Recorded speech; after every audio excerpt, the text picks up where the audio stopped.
du terme que nous donnons amitié dans le monde réel avec la personne dans le monde réel. C'est-à-dire qu'on ne les connaît pas très bien, on les connaît à peine, mais de ce fait, ils sont en contact avec beaucoup plus d'opportunités que celles que nos amis, proprement parlés, connaissent, puisque ces opportunités, nous les avons déjà explorées. Donc, le fait qu'ils ne nous ressemblent pas du tout, ces êtres avec lesquels nous entretenons des liens faibles, et le fait qu'ils incarnent à eux tous une vraie diversité, sont une extraordinaire ressource d'utilité. Et pourtant, les personnes aujourd'hui font partie de plusieurs réseaux sociaux, de plusieurs communautés. Et donc, c'est cette communauté hypertexte dont parle François Hacher.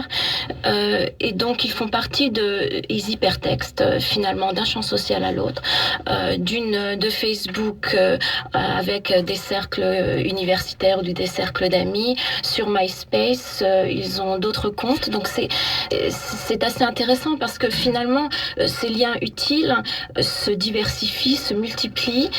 Et donc, en fait, on peut passer d'une personnalité à l'autre instantanément. Ne trouve-t-on pas ici une caractéristique propre au monde numérique, parce que les réseaux réels que nous avons dans le monde concret, là où nous donnons un sens particulièrement fort à la notion d'amitié, sont des réseaux qui sont souvent fermés. Bon, ouverts peut-être à la périphérie, ou pas tout à fait étanches pour les personnes qui ont la plus grande surface sociale, comme on dit aujourd'hui, mais des réseaux qui sont tout de même très largement endogames. Des camarades d'études, des camarades de profession. En revanche, le monde numérique offre véritablement la possibilité d'inclure dans le périmètre des liens faibles, pour ainsi dire, n'importe qui, avec lequel on a le lien le plus ténu.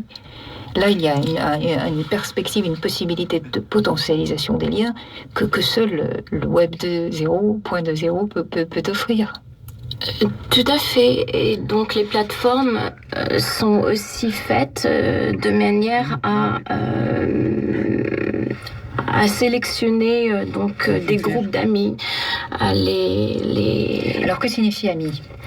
Puisque dans le monde réel, nous n'avons pas consacré cette émission à la définition de l'amitié, mais dans le monde réel, chacun a une conception assez précise de ce qu'il entend par amitié et ami.